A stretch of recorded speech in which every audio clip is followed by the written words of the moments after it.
parti aujourd'hui, on vous parle de notre premier marathon, le marathon de Paris. On va vous parler... Je le quitte cul.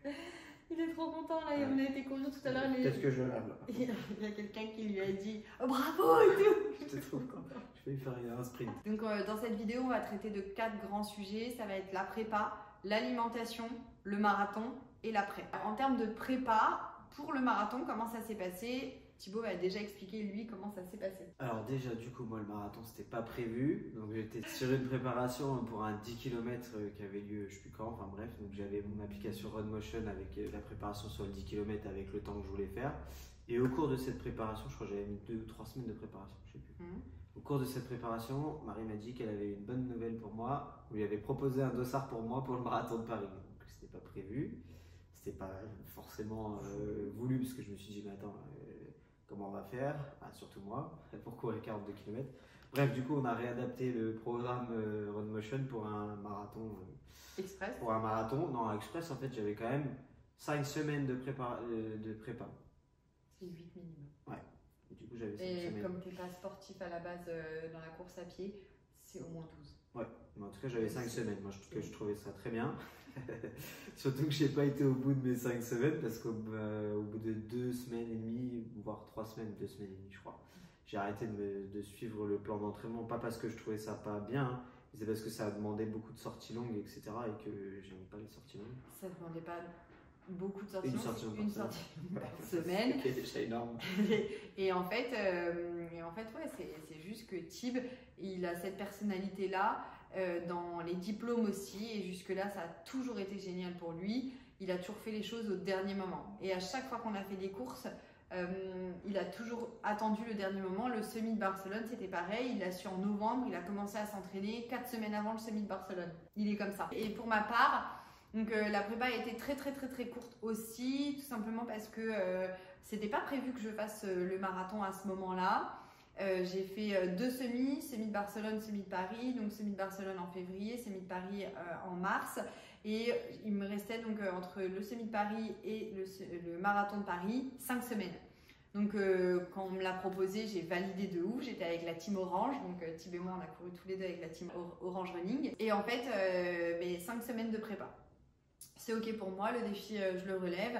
La seule chose, c'est que... Tu partais pas de zéro en plus quand même. Non, je partais pas de zéro, mais après, ça me faisait pas peur, je m'en fichais. J'étais contente, mais déjà quand même une prépa qui est du coup plus courte, surtout que il fallait faire des sorties longues, donc il fallait quand même habituer le corps à faire des sorties longues. C'est pas les mêmes sorties que quand on fait un 21 km. Seulement, j'ai su que le marathon de Paris avait du dénivelé, donc qu'est-ce que j'ai fait? Comme je savais que je partais une semaine en jeûne, eh bien, j'ai voulu inclure du dénivelé à ma prépa, mais seule. Mon coach ne me l'a pas dit, RunMotion ne me l'a pas dit non plus. Donc je l'ai fait seule. Et en fait, comme je suis comme ça dans ma personnalité, au lieu d'inclure une séance en plus de temps en temps en dénivelé, non. Ce que j'ai fait, c'est que j'ai fait tous les soirs une séance supplémentaire à ma prépa avec du dénivelé. C'est à ce moment-là où Thib a laissé tomber lui sa prépa. Quand il a vu que je faisais du dénivelé et qu'il adore ça, il a mis de l'inclinaison sur le tapis. Il a fait que de l'EF tout le long. Et moi, du coup, c'était en plus de ma prépa. Mais en fait, j'ai fait une inflammation du genou et du cartilage.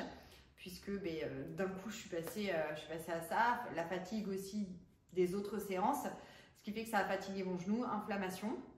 Je ne pouvais plus du tout courir. Même marcher, c'était compliqué. J'avais très mal. Donc j'ai fait des séances de kiné, j'ai vu 2 kinés, un qui me faisait les massages et un qui me faisait des exercices. Ensuite, j'ai aussi fait tout ce qui était anti-inflammatoire naturel avec beaucoup de boissons au gingembre. Je suis partie en jeûne, j'ai été obligée de tout arrêter puisque j'étais en jeûne. Donc pareil, j'ai bu essentiellement du gingembre infusé, vraiment le vrai gingembre et tout pour réduire l'inflammation par l'intérieur. Quand je suis rentrée, j'ai refait des séances de kiné. Le kiné m'a dit que pour lui c'était bon, il n'y avait plus d'adhérence avec ma rotule, que l'inflammation était partie. Et je suis retournée courir, après 17 jours sans courir, je suis retournée courir une demi-heure le mercredi et le marathon était le dimanche. Donc j'étais pas super en confiance sur est-ce que ça allait tenir 42 km. Donc voilà, ma prépa a été vraiment écourtée. J'y allais vraiment pas pleine confiance. Déjà que Avant le marathon, je commençais un peu à baliser en me disant waouh, 42 km quand même à l'allure que tu veux tenir, c'est quand même chaud. Est-ce que tu en es vraiment capable? Bah là en fait je me posais cette question-là en fait toujours, mais je me disais est-ce que ton genou va tenir? Et c'est vrai que j'avais peur parce qu'en fait j'ai vraiment hyper peur de la blessure et de plus du tout pouvoir courir pendant des semaines et des mois. Et ça je crois que c'est le pire pour moi. Au-delà des objectifs etc, de plus du tout courir. C'est horrible, donc je me suis vraiment arrêtée au bon moment et j'ai été tout de suite voir les kinés et j'ai tout de suite fait ce qu'on me disait de faire. Et donc dans cette prépa arrive la prépa du jour J qui passe aussi par l'alimentation.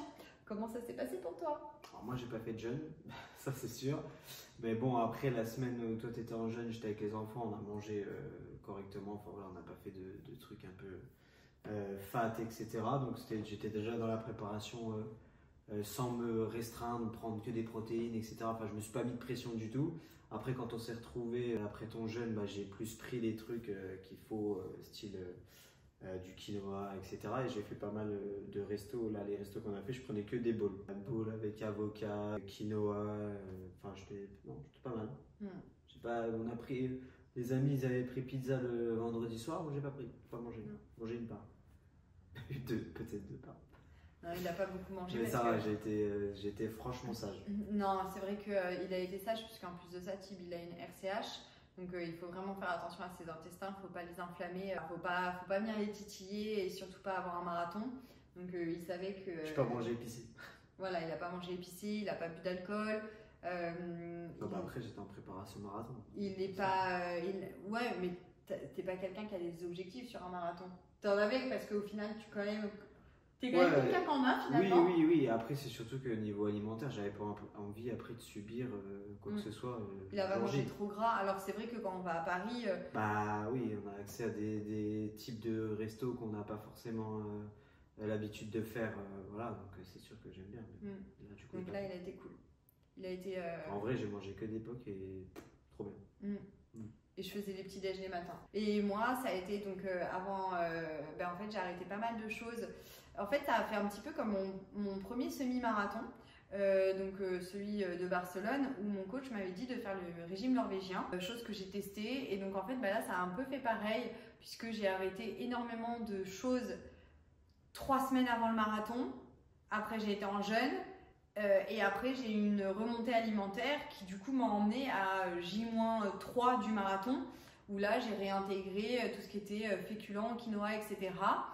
Donc du coup j'ai fait ça et niveau alimentaire c'était parfait, franchement pareil à Paris j'ai pas mangé de pizza, moi pas du tout. Donc au niveau alimentaire c'était top, j'ai mangé comme il fallait, j'ai mangé donc la veille je me suis fait bien à manger, beaucoup de protéines, boire beaucoup, ça fallait vraiment boire beaucoup une semaine avant. Tib il avait plus de mal avec ça, moi je sais que ça je l'ai très très bien assimilé. Il ne faut pas oublier, c'est que 1% de déshydratation, c'est 10% de ses capacités physiques en moins. Donc juste 10% de déshydratation, on n'a plus du tout la force de ses capacités physiques. Donc ça, il faut vraiment le savoir. Donc je bois vraiment beaucoup avant, puisque je sais que le jour J, je ne peux pas boire du tout. Ma vessie, elle n'est pas OK. Et je stresse tellement que j'ai tout le temps envie de faire pipi. Donc c'est un coup à m'handicaper trop. Donc voilà, très bonne hydratation. Sommeil, on n'était pas au max, ça je le sais, on n'était pas du tout au max, c'est très rare qu'on soit au max. Et alimentation, on était bon. Et le jour J, j'avais préparé donc, un bowl avec des protéines, bananes, flocons d'avoine, beurre de cacahuète, et je nous avais mis ça. Et du coup, on a mangé ça et on s'était mangé quoi? On s'est pris aussi un Ipro, on avait mis un peu de Ipro dedans, du yaourt Ipro. Et voilà, franchement c'était top. Et donc le jour J, la course en elle-même et pas simplement le petit-déj, comment ça s'est passé pour toi? Comment tu te sentais? Bah écoute, c'est vraiment un peu tendu et tout de savoir, ça y est on y est, mais bon, en fait ça a été quoi, je suis parti, il n'y avait pas de soucis, j'aimais bien, je courais, j'ai essayé de garder mon allure que je m'étais mis fixée. Et à partir du 12e kilomètre, j'ai commencé à avoir une douleur dans le genou qui m'a fait genre comme si mon genou il se bloquait et du coup je courais de moins en moins vite, j'ai commencé à ralentir, j'arrivais plus c'était en montée donc j'avais vraiment très mal. Ça m'a tenu jusqu'à 12 jusqu'au 18, je crois. 12 et 18. Et après, ça allait mieux, mais en fait, même avec ça, j'ai réussi à garder mon allure que je m'étais fixée jusqu'au semi, ça allait. Et après, petit à petit, j'ai commencé à être un peu plus dur quand même. Les ravitaux et tout, je prenais mes gels, mes trucs, en me disant, allez, ça va me redonner un coup de fouet. Mais en fait, au bout d'un moment, petit à petit, puis à partir du 28, je voyais des gens qui commençaient à marcher et tout. Je disais, bon, quand même, marcher, c'est bien, faut pas marcher, faut essayer de courir tout le temps. Et au final, je commençais à avoir très mal aux jambes. Enfin, c'était pas trop le cardio, c'était vraiment mal aux jambes, quoi. J'avais l'impression de courir jambes de bois. Et du coup, à partir du 28, j'ai commencé moi aussi à marcher. En me reboostant, en disant, allez, tu retournes, allez, il reste plus de temps. Et en fait, les 10 derniers kilomètres, mais je les ai subis, quoi. D'où les sorties longues. C'est important parce qu'en fait, les sorties longues, en plus de ça, on les fait en endurance fondamentale. Donc en fait, on les fait avec une allure qui nous donne déjà des jambes de bois très tôt. Et ce qui permet en fait de pouvoir connaître en fait cette sensation et puis de continuer et après d'aller rechercher en fait un petit peu dans son physique, dans son mental pour des fois réaccélérer. C'est vrai que les sorties longues, c'est vraiment hyper important quand on fait un marathon. Du coup, tu as fait combien? 2. Ton temps? 4h15. C'est bien. Je vais faire moins de 4 heures quand même. C'était mon objectif, genre le plus loin, quoi. Faire moins de 4 heures, dire ouais, bon, je fais moins de 4 heures. En fait, non, en fait, faut s'entraîner. En tout cas, moi, je n'étais pas préparé pour faire moins de 4 heures, ou alors vraiment, non, je n'étais pas préparé, je pense. Sinon, j'aurais pas mis 15 minutes de plus. Après, j'ai beaucoup marché sur la fin. Genre, ça s'est transformé en randonnée. N'empêche, j'ai réussi à faire 6 de moyenne en marchant quand même un peu. Mais c'est que tu étais bien parti. Ouais, j'étais super bien parti. Non, je pense sincèrement que tu as les capacités physiques, je le sais, j'ai pas de doute là-dessus. Ah bah de toute façon, j'ai les capacités physiques de le finir, je l'ai fini. Non, mais tu as les capacités de faire moins de 4 heures. C'est juste que t'as pas écouté la prépa, quoi. Ouais. C'est dommage. C'est dommage. Bon, non, on fera mieux une prochaine fois. Comment tu t'es senti à l'arrivée? Ah ouais, très mal. J'étais très noir, j'avais très... Moi j'aurais dit rouge. Ouais. J'avais les yeux rouges. J'étais éclaté. J'avais très mal en fait. Qu'est-ce que tu m'as dit à l'arrivée? Plus jamais. Tu m'as dit quoi d'autre? Je sais pas, après c'était pas moi, c'était mon double maléfique qui avait morflé pendant 42 km. Pas 42. Non, j'ai pas morflé pendant 40. Mais après coup, le lendemain, ça allait mieux. J'étais content d'avoir fait ça et d'être. Enfin voilà, je trouvais ça cool, tu vois. Juste, j'étais plus déçu de me dire que j'avais fait 4h15 et que j'avais subi les derniers kilomètres. Alors que si je m'étais mieux entraîné, j'aurais moins subi sûrement. En fait, je trouve que c'est ça un peu plus dur après. C'est la déception finalement. Ouais. De se dire que tu viens de parcourir 42, tu viens de le faire et au final, t'es même pas content. Parce que du coup, tu n'as pas tout donné sur la prépa. Ouais, mais je suis quand même content parce qu'au final, j'aurais pu me dire, je sais pas, à 33, avoir tellement mal au genou que genre j'arrête, tu vois. Ça aurait pu être possible. À 8, à 12, quand j'ai commencé à avoir mal au genou comme ça, j'ai dit, mais là, jamais je vais jusqu'au bout. Impossible. J'avais trop mal, c'était bloqué. Je courais comme ça. Tu cours souvent comme ça. Non, mais j'avais vraiment, genre, ça faisait. C'était bloqué. Je sais pas ce qui s'est passé. Et au final, après, ça s'est débloqué. J'étais content, heureusement, parce que sinon, j'aurais chier. J'aurais pas fini, c'est pas possible en fait. En tout cas, c'est pas le genou qui t'a empêché de finir. Mais j'ai fini. Oui, mais ce que je veux dire, c'est que c'est pas le genou qui te faisait marcher. Ah non, c'était les deux jambes comme ça. Comme ça, on a tous ça. Oh là là. Même ceux qui font moins de 2h30. Ah ouais. Ouais. Les jambes, elles se raidissent au fur et à mesure des kilomètres. Ah voilà, c'était raide. En plus, il y avait les tunnels là. Ah, il n'est pas facile le marathon de Paris. Et donc, pour ma part, comment ça s'est passé? Déjà, beaucoup d'appréhension. J'étais très heureuse d'être le jour J.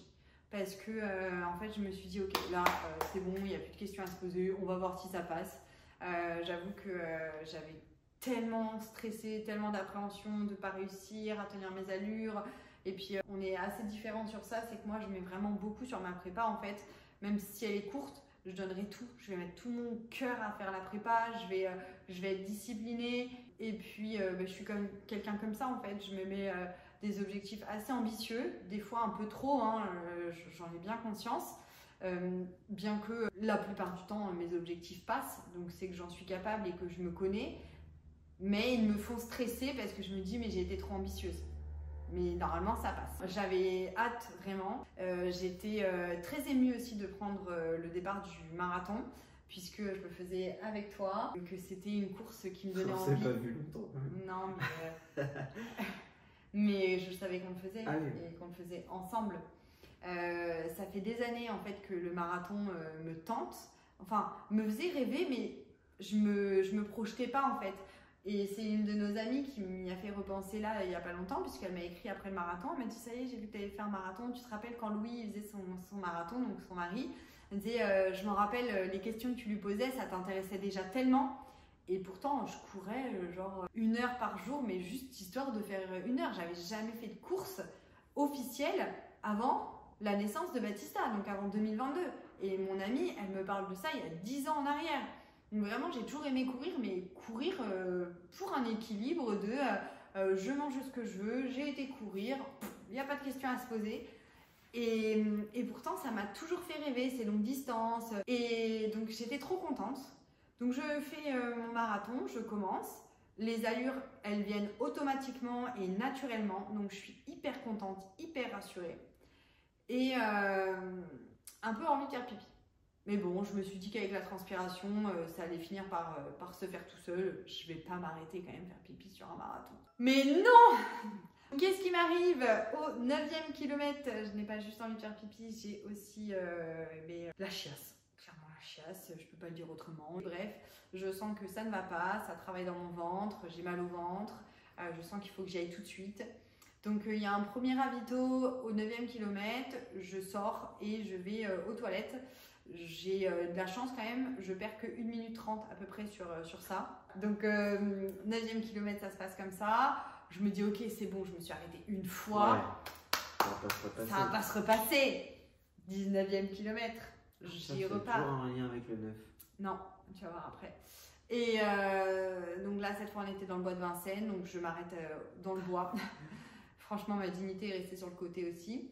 Donc je m'arrête dans le bois, je refais. Heureusement, j'avais des mouchoirs. Et en plus, dans le stress, j'arrivais pas à trouver comme il fallait. Je faisais tomber mes ravitaux.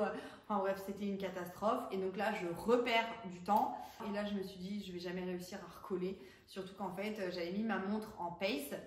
Et donc, j'avais gagné du temps sur le temps que j'avais noté dans la montre. Donc, la première fois, j'avais 1 minute et quelques d'avance. Donc, je perds puisque j'arrive à plus 30 secondes du temps que j'avais voulu. Donc, j'ai mis 1 minute 30 avec tout ça. Et là, je repère plus d'1 minute 30. Et cette fois, en fait, je voyais que j'allais jamais réussir à recoller encore une fois. Donc bref, ma foi, je continue. Je me dis bon, 2 fois, sacrée anecdote, j'en ai 2 à raconter.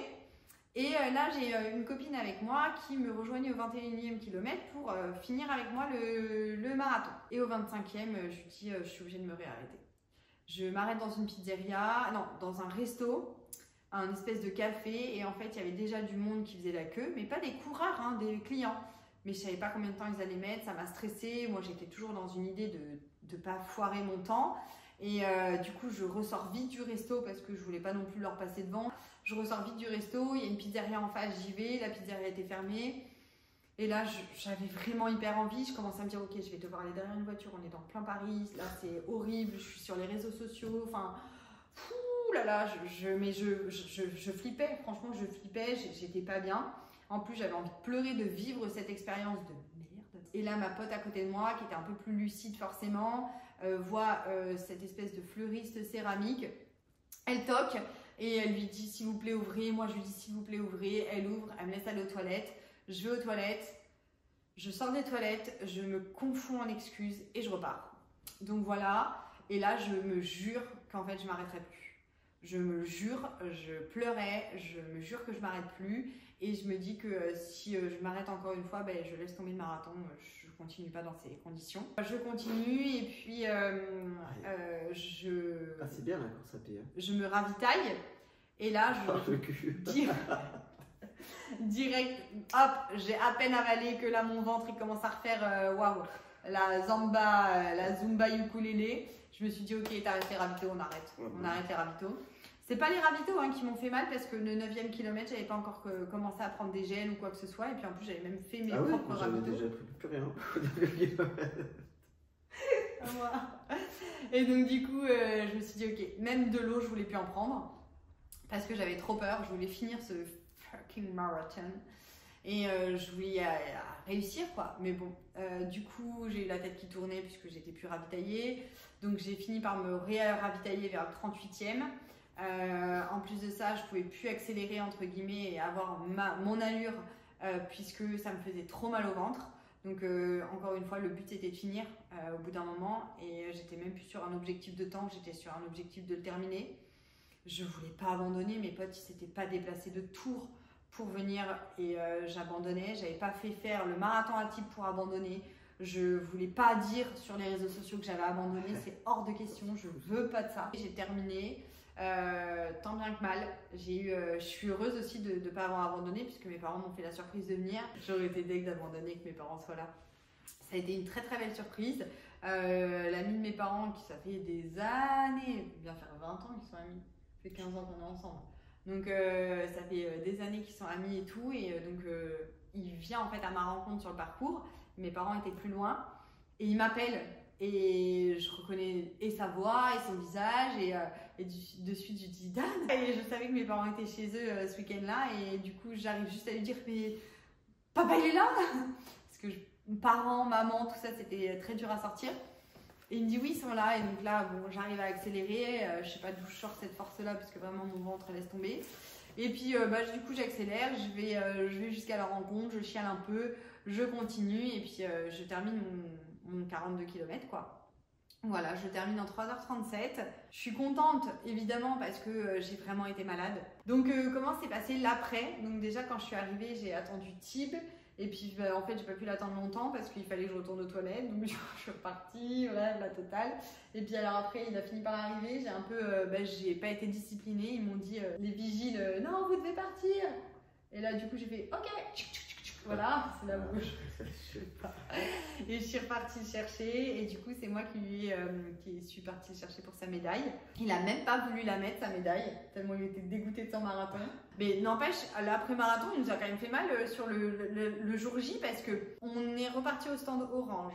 Thibaut s'est fait masser par les kinés, ça c'était génial. Ouais, je pense que ça lui a sauvé. Bah, mais ça lui a marché, c'est bon. Ça t'a sauvé l'état d'esprit aussi. Ouais. Tu t'es senti mieux quand même. Un peu, ouais. Donc du coup il a fait ça, on est parti chercher les enfants, on a rejoint mes parents, on est parti au resto. Je me suis forcée à manger alors que j'avais qu'une envie, c'était de continuer d'aller aux toilettes. C'était très compliqué pour moi à ce moment-là encore une fois. J'ai voulu manger des protéines parce que je savais que mon corps avait quand même vraiment besoin. Donc j'ai mangé des œufs à la truffe au resto, j'ai rien mangé d'autre. Ouais, j'ai vraiment rien mangé d'autre. J'étais truc si hyper mal. digeste. Ouais, mais j'étais si mal. Je voulais juste des protéines, c'est tout ce que je voulais. Moi, j'ai mangé une petite tartine avocat saumon, j'étais mieux. Hein. Ouais. Et puis, on a continué de marcher jusqu'à retourner à l'hôtel. Et je crois qu'on a au moins dû se faire 6 km, non? J'étais au bout de mon slip. Non pas parce que j'en pouvais plus avec le marathon, j'en pouvais plus parce que j'étais fatiguée de mon état physique. J'avais de la fièvre et tout, toi. J'avais de la fièvre et tout. C'était bizarre. Ouais, j'étais hyper mal. Moi, j'en avais plein de dos aussi, là, pour pas dire autre chose. Hein. On est rentré à l'hôtel. On s'est couché très très rapidement. On a fait livrer des burgers. Moi, j'ai pas mangé pratiquement. Ouais, là, il a mangé. Donc, je me suis couchée avec la fièvre et tout. Le lendemain, j'allais hyper bien quand même niveau corporel. Par contre, je me suis réveillée le lendemain. Je me suis dit, ça passe moins. C'était ma jambe droite avec mon genou. Thibaut m'a dit, moi j'ai le genou bloqué. Donc, direct, j'ai écrit à notre kiné, qui est un ami. Donc, du coup, il nous a pris à 11h30. On atterrissait à 11h. À 11h30, on était chez lui. Et puis après, franchement, c'était nickel. On a repris une vie normale. J'ai rien fait le lundi, j'ai rien fait le mardi. Et j'ai recommencé réellement le jeudi. Le jeudi, j'ai recommencé à marcher, courir. Vendredi, marcher, courir. Samedi, j'ai été courir. J'étais à Lyon, j'ai couru 40 minutes. Et ensuite, dimanche, j'ai été faire 12 km en 1 heure. Et aujourd'hui, on a été courir tous les deux. Voilà. Moi, j'ai fait que du renfo la semaine dernière. Ouais, j'ai pris vraiment bien le renfo aussi. Voilà un petit peu comment ça s'est passé pour nous le marathon, le premier marathon de notre vie. Et donc, monsieur me dit, le lundi, donc le dimanche c'était le marathon, j'ai cru qu'il allait divorcer. Le lundi, il me dit, ok, c'est bon, vas-y, je signe avec toi, tu me trouves un dossard pour le marathon de Berlin, je viens avec toi. La douleur a été tellement importante pendant la course à un moment donné que je me suis dit, en fait, j'ai pas envie de prendre des week-ends pour aller souffrir comme ça. Mais après, en fait, quand ça redescend, tu repenses à t'as les images qui te viennent, tu dis t'as les gens qui t'encourageaient, l'organisation, c'était super, super bien organisé. Après, en plus, là, on avait la chance d'être avec la team Orange. Donc, avant, on était dans un petit truc sympa. On avait des gens avec qui discuter. Après, c'était sympa. Enfin, non, tout était bien. Mais c'est sûr que il faut que je prépare plus que ça, quoi. Et c'était bien. C'était bien. Et je suis Merci. fière de toi.